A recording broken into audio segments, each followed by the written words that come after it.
Hello दोस्तों, तो स्वागत है आप सभी का मेरे इस यूट्यूब चैनल में। तो दोस्तों, आज हम लोग क्लास 11th का बायोलॉजी का एक इम्पोर्टेंट चैप्टर पढ़ने जा रहे हैं, चैप्टर नंबर 1, जो कि है जीव जगत। ठीक है, तो आज हम लोग जीव जगत चैप्टर को पढ़ने वाले हैं। ठीक है, तो आइए हम लोग देखते हैं, इसमें सभी एमसीक्यू क्वेश्चंस को देखेंगे। आज हम लोग 30 एमसीक्यू टोटल है क्वेश्चन, इसको हम लोग आज बारी बारी से सॉल्व करेंगे। ठीक है, तो आइए हम लोग देखते हैं फर्स्ट क्वेश्चन से। ठीक है दोस्तों, फर्स्ट क्वेश्चन है, फाइलम शब्द किसके द्वारा दिया गया था? फाइलम शब्द किसके द्वारा दिया गया था?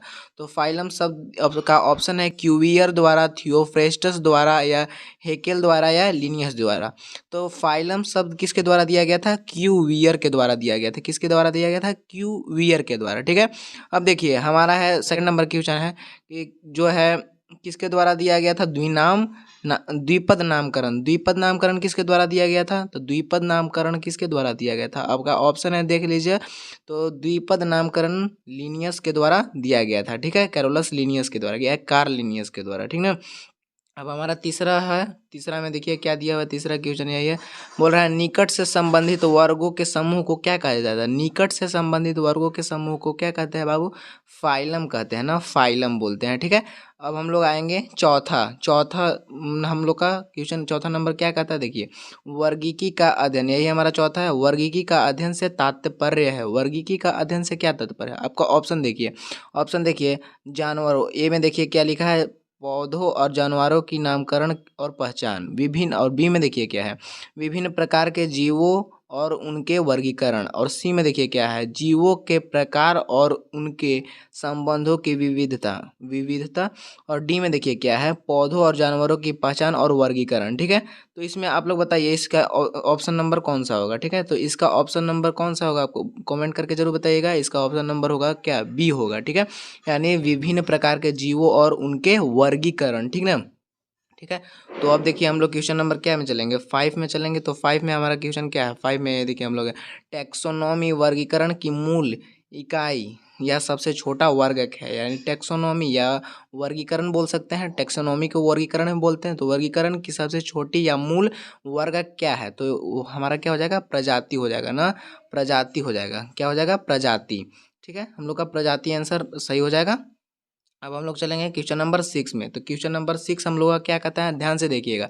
बोलता है वैज्ञानिक नाम में लेखक मुद्रित होता है। वैज्ञानिक नाम में लेखक का नाम मुद्रित होता है, यही हमारा है। वैज्ञानिक नाम में लेखक का मुद्रित होता है, मतलब कैसे होता है? बोल्ड अक्षरों में होता है, संक्षिप्त में होता है, या बड़े अक्षरों में होता है, या इटैलिक अक्षरों में होता है? तो हम लोग का होता है संक्षिप्त अक्षरों में। संक्षिप्त मतलब छोटा अक्षरों में। ठीक है, तो अब हम लोग चलेंगे क्वेश्चन नंबर 7 की ओर। क्वेश्चन नंबर 7 देखिए हम लोग को क्या कहता है। बोल रहा है जैसे जैसे हम एक वर्गीकीय पदानुक्रम में प्रजाति से राज्य में जाते हैं, और सामान्य विशेषताओं की संख्या, ठीक है, सामान्य विशेषताओं की संख्या क्या होती है? तो ये हमारा इसका आंसर क्या हो जाएगा? आप लोग बताइए, समान रहती है, या घटेगी, या बढ़ेगी, या या घट सकती है? तो इसका आंसर हो जाएगा ऑप्शन नंबर बी, बढ़ेगी। ठीक है, अब हम लोग देखिए क्वेश्चन नंबर हमारा 8 है। 8 में क्वेश्चन नंबर हमारा क्या कहता है? बोलता है जंतुओं के वर्गीकरण में वर्गीकी इकाई फाइलम पौधों के वर्गीकरण के किस श्रेणीबद्ध स्तर के समतुल्य है? मतलब जंतुओं के वर्गीकरण में वर्गीकी जो है फाइलम है। फाइलम किसके? फाइलम मतलब संघ होता है। तो संघ जो है किसके? पौधों के वर्गीकरण के किस श्रेणीबद्ध के समतुल्य, मतलब समान है? तो पौधों में डिवीजन के समान होता है क्या? फाइलम। जो होता है जंतुओं में संघ होता है, और संघ के बराबर होता है क्या? पौधों में डिवीजन यानी भाग होता है। ठीक है, तो हमारा ऑप्शन नंबर इसका डी नंबर सही हो जाएगा। अब हम लोग चलते हैं क्वेश्चन नंबर 9 में। तो क्वेश्चन नंबर 9 हमारा देखिए क्या बोलता है, जातीय वृत्तीय वर्गीकरण पर आधारित है। जातीय वृत्तीय वर्गीकरण पर आधारित क्या है?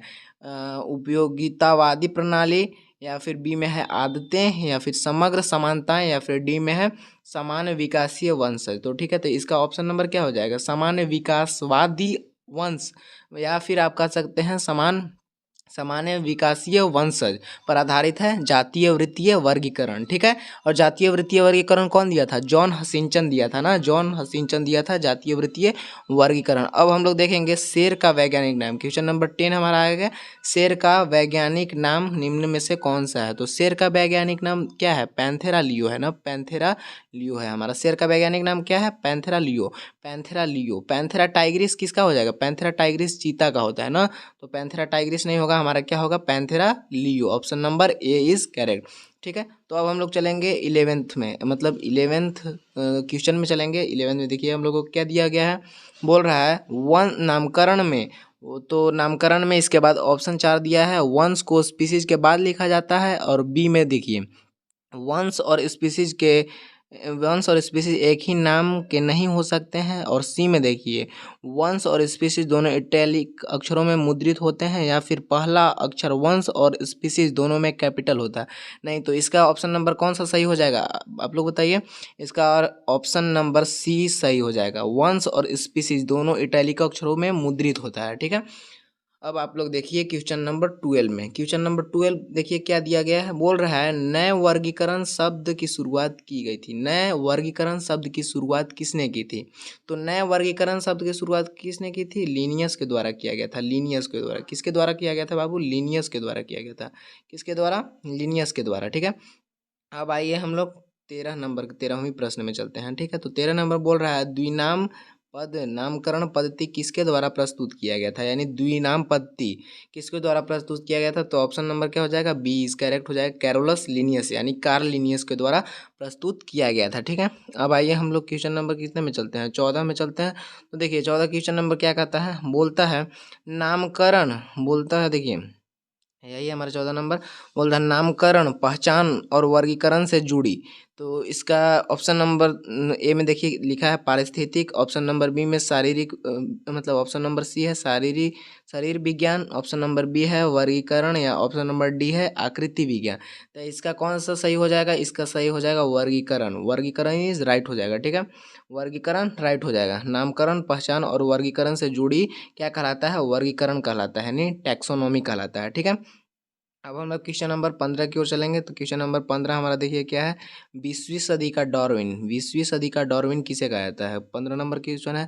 तो 20वीं सदी का डार्विन, ऑप्शन नंबर ए देखिए अरस्तु, बी में देखिए अर्नेस्ट मेयर, सी में कैरोलस लिनियस, या डी में थियोफ्रेस्टस। तो आप लोग बताइए। तो देखिए 20वीं सदी का डार्विन अर्नेस्ट मेयर को कहा जाता है। किसको कहा जाता है, अर्नेस्ट मेयर को कहा जाता है। अब हम लोग चलेंगे क्वेश्चन नंबर 16 की ओर, जो कि है देखिए क्या है, क्वेश्चन नंबर 16 यही हमारा, बोल रहा है वर्गीकरण की मूल इकाई क्या है। तो वर्गीकरण की मूल इकाई आप लोग बहुत पहले से पढ़ते आ रहे हैं। वर्गीकरण की मूल इकाई क्या है, प्रजाति है, यानी जाति है। वर्गीकरण की मूल इकाई क्या हो जाएगा, जाति हो जाएगा। ठीक है, अब देखिए क्वेश्चन नंबर 17 में, क्वेश्चन नंबर 17 हमारा क्या करते हैं, किस जीव में प्रोटोप्लाज्म और कोशिकीय संरचना अनुपस्थित होता है, मतलब नहीं पाया जाता है। किसमें प्रोटोप्लाज्म नहीं पाया जाता है, तो इसका option number B is right हो जाएगा, विषाणु। ठीक है, अब हम लोग क्वेश्चन नंबर 18 यानी 18 की ओर चलेंगे। तो क्वेश्चन नंबर 18 में देखिए वर्गीकरण की उच्चतम श्रेणियां हैं। वर्गीकरण की उच्चतम श्रेणियां मतलब सबसे हाई, मतलब टैक्सोनॉमी की सबसे हाई जो है श्रेणी है, क्लासिफिकेशन की जो हाई सबसे कैटेगरी है, कौन है। ठीक है, तो कौन सा है, किंगडम हो जाएगा ना, kingdom is right, option number C. ठीक है, अब हम लोग क्वेश्चन नंबर 19 की ओर चलेंगे। तो क्वेश्चन नंबर 19 में क्या दिया हुआ है देखिए ध्यान से, बोल रहा है शरीर के अंदर निरंतर तापमान का रख रखाव का एक उदाहरण है। शरीर के अंदर निरंतर तापमान को बनाए रखने, मतलब कौन बनाए रखता है, ठीक है, बनाए रखने का उदाहरण कौन सा है, तो इसका answer number option number A हो जाएगा, होम्योस्टेसिस। ठीक है, होम्योस्टेसिस इसका सही आंसर हो जाएगा। अब देखिए हम लोग क्वेश्चन नंबर 20 में चलते हैं। क्वेश्चन नंबर 20 हमारा यही है, देखिए बोल रहा है मांसल अंगों के भंडारण के प्रयुक्त परिरक्षक द्रव। मांसल अंग मतलब मस्कुलर ऑर्गन, इसका भंडारण के प्रयुक्त परिरक्षक द्रव है। ठीक है, तो इसका आंसर आप लोग बताइए। इसका ऑप्शन देख लीजिए और इसका कमेंट करके आप लोग बताइएगा, इसका हम नहीं बताएंगे। ठीक है, अब हम लोग चलेंगे क्वेश्चन नंबर 21 की ओर। क्वेश्चन नंबर में 21 एक टेक्सोन है। टेक्सोन क्या है, टेक्सोन है एक प्रकार का, ऑप्शन नंबर ए देखिए एक प्रकार का जीवित जीव है, या फिर ऑप्शन नंबर बी देखिए संबंधित प्रजातियों का एक समूह है, या फिर ऑप्शन सी है किसी भी श्रेणियों का एक टैक्सोनॉमी समूह, या फिर ऑप्शन नंबर डी है संबंधित परिवारों का एक समूह। तो इसका ऑप्शन नंबर क्या हो जाएगा, option number B is right हो जाएगा। ठीक है, संबंधित प्रजातियों का एक समूह है। ठीक है, अब हम लोग चलेंगे क्वेश्चन नंबर 22 यानी 22 में। ठीक है, बोल रहा है फाइलोजेनी के बिना वर्गीकरण मांस के बिना एक हड्डी के समान है। किसका कथन था? तो फाइलोजेनी के बिना वर्गीकरण मांस के बिना हड्डियों के समान है, ये कथन था जातीय वृत्तीय वर्गीकरण जिसने किया था। यानी जातीय वृत्तीय वर्गीकरण किसने किया था? जॉन हचिंसन किया था। ठीक है, तो जॉन हचिंसन ही बोले थे कि फाइलोजेनी के बिना वर्गीकरण जो है ना मांस के बिना हड्डियों के समान है। ठीक है, तो वही बोले थे। अब देखिए हम लोग क्वेश्चन नंबर क्या में चलेंगे? 23 में चलेंगे। क्वेश्चन नंबर 23 जो है सबसे इजी है, आप लोग जानते हैं। लिनियस द्वारा प्रयुक्त वर्गीकरण प्रणाली, मतलब लिनियस कौन सा प्रणाली को प्रयुक्त किया था? तो ये सबसे इजी है, ऑप्शन नंबर बी हो जाएगा, कृत्रिम प्रणाली। कृत्रिम प्रणाली के द्वारा किया गया था लिनियस अपना वर्गीकरण प्रणाली पूर्ण किया था। ठीक है, अब हम लोग चलेंगे 24 में। तो ठीक है, तो 24 में हम लोग चलेंगे, बोल रहा है वर्गीकरण। 24 हमारा क्वेश्चन है, वर्गीकरण के 5 जगत प्रणाली में निम्नलिखित में से किस एकल साम्राज्य में नीले हरे शैवाल, नाइट्रोजन फिनिक्सिंग बैक्टीरिया और मेथेनोजेनिक आर्कीबैक्टीरिया शामिल हो सकते हैं? ठीक है, तो इसमें बताइए आप, इसका ऑप्शन होगा कवक। इसका ऑप्शन ए कवक है, बी पादप है, सी प्रोटिस्टा है और डी मोनेरा है। तो इसका कौन सा ऑप्शन आपको सही हो जाएगा? तो बताइए, इसका option number C is right हो जाएगा। 24 का ऑप्शन नंबर सी प्रोटिस्टा सही हो जाएगा। ठीक है, अब हम लोग चलते हैं क्वेश्चन नंबर 25 की ओर। तो क्वेश्चन नंबर 25 में देखिए, यही है हमारा 25 नंबर क्वेश्चन। तो 25 में बोल रहा है निम्नलिखित में से एक कार्य केवल हरे पौधों द्वारा प्रदर्शित किया जाता है, न कि जंतुओं द्वारा। मतलब एक निम्नलिखित जो है नीचे दिया गया है कार्य जो सिर्फ पौधों के द्वारा प्रदर्शित किया जाता है। 25 में है सिर्फ पौधों के द्वारा, जंतुओं के द्वारा नहीं किया जाता है। तो ये हो जाएगा आपको प्रकाश संश्लेषण की प्रक्रिया, क्योंकि प्रकाश संश्लेषण की प्रक्रिया जो होती है ना वो सिर्फ हरे पौधों द्वारा संपन्न की जाती है, जंतुओं के द्वारा नहीं की जाती है। जैसे में विकास है तो विकास जंतुओं के द्वारा भी की जाती है, ग्रोथ पाचन जंतु, डाइजेशन जो है जंतुओं के द्वारा भी होता है, प्रतिक्रिया वो भी जंतुओं के द्वारा भी हो सकता है। इसमें बोल रहा है कि सिर्फ केवल हरे पौधों के लिए होता है, जंतुओं के द्वारा नहीं होता है, जंतु नहीं कर सकते हैं। ठीक है, तो इसका क्या हो जाएगा? राइट बी नंबर हो जाएगा, प्रकाश संश्लेषण। ठीक है, अब हम लोग चलेंगे क्वेश्चन नंबर 26 में। तो क्वेश्चन नंबर 26 हमारा यही है, देखिए क्या बोलता है क्वेश्चन नंबर 26। बोल रहा है आधुनिक समय के वर्गीकरण के लिए एक महत्वपूर्ण मानदंड है। महत्वपूर्ण मानदंड मतलब आधुनिक समय में अगर हम वर्गीकरण करेंगे तो इसमें क्या देखेंगे, मतलब किस आधार पर हम लोग वर्गीकरण करेंगे? आकृति, ऑप्शन ए में देखिए क्या है, आकृति विज्ञान में समानता के आधार पर, बी में देखिए संरचना और शारीरिक लक्षण पर, या फिर सी में देखिए प्रजनन की आदतें पर, या डी में देखिए नोटोकार्ड की उपस्थिति या अनुपस्थिति पर। तो इसका आप लोग बताइएगा कमेंट करके, इसका भी हम नहीं बताते हैं। ठीक है, तो आप लोग इसका जरूर बताइएगा कमेंट में। अब देखिए हमारा 27 नंबर क्वेश्चन है। 27 नंबर क्वेश्चन बोल रहा है जंतु विज्ञान के जनक। तो जंतु विज्ञान के जनक एकदम आसान सा क्वेश्चन दे दिया हुआ है।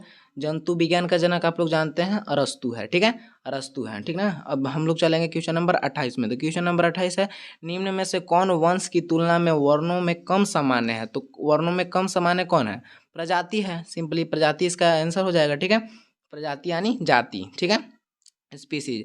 अब देखिए हम लोग चलेंगे 29 में चलेंगे। 29वें क्वेश्चन नंबर में हम लोग जो बोल रहा है द्विपद नामकरण में दो नाम होते हैं। ए है द्विपद नामकरण में कौन कौन से दो नाम होते हैं? तो वंश और जाति होते हैं सिंपली। ठीक है, वंश और जाति, परिवार और वंश नहीं होते हैं। ठीक ना, प्रजाति तो होते हैं लेकिन विभाजन नहीं होता, ये भी नहीं होगा। आदेश और परिवार, क्या ये होगा? नहीं होगा। इसका ऑप्शन नंबर कौन सा सही हो जाएगा? ऑप्शन नंबर बी सही हो जाएगा, वंश और प्रजाति यानी वंश और जाति। अब हम लोग क्वेश्चन नंबर किस में चलेंगे? क्वेश्चन हम लोग 30 में चलेंगे, यानी लास्ट क्वेश्चन है हमारा। और लास्ट क्वेश्चन को थोड़ा ध्यान से देखिएगा। ठीक है, वर्गीकरण की कृत्रिम प्रणाली का सबसे पहला उपयोग किसने किया? तो ठीक है, देखिए वर्गीकरण की कृत्रिम प्रणाली है ना, इसको कौन बनाया था और कौन प्रयोग किया गया, इसका सबसे पहले समझिए कि वर्गीकरण की कृत्रिम प्रणाली है ना, इसको बनाया था कौन? सबसे पहले Pliny the Adler. Pliny the Adler कौन था? जो है वर्गीकरण की कृत्रिम प्रणाली को बनाया था। ठीक ना, और इसका लिखा है क्वेश्चन क्या है? क्वेश्चन क्या है कि वर्गीकरण की कृत्रिम प्रणाली का सबसे पहले उपयोग किसने किया था? तो उपयोग किया था लिनियस। ध्यान से समझिएगा इसको, उपयोग किसने किया था? तो इस क्वेश्चन के अकॉर्डिंग इसका आंसर क्या हो जाएगा? लिनियस हो जाएगा। लेकिन अगर यही क्वेश्चन आपको पूछता कि बताइए कि वर्गीकरण की कृत्रिम प्रणाली किसने बनाया था, किसके द्वारा बनाया गया था, तो इसका आंसर क्या हो जाता है, प्लिनी द एडलर। लेकिन इसका आंसर अभी क्या होगा, इसका आंसर क्या हो जाएगा आपका, लिनियस हो जाएगा कि वर्गीकरण की कृत्रिम प्रणाली का सबसे पहला प्रयोग या उपयोग किसने किया था, लिनियस ने किया था। तो ठीक है, आज का हमारा 30 क्वेश्चन समाप्त हो गया। तो मिलते हैं अगले क्लास में, ठीक है। अगर आपको वीडियो अच्छा लगा तो लाइक कीजिए और कमेंट कीजिए और सब्सक्राइब कीजिए।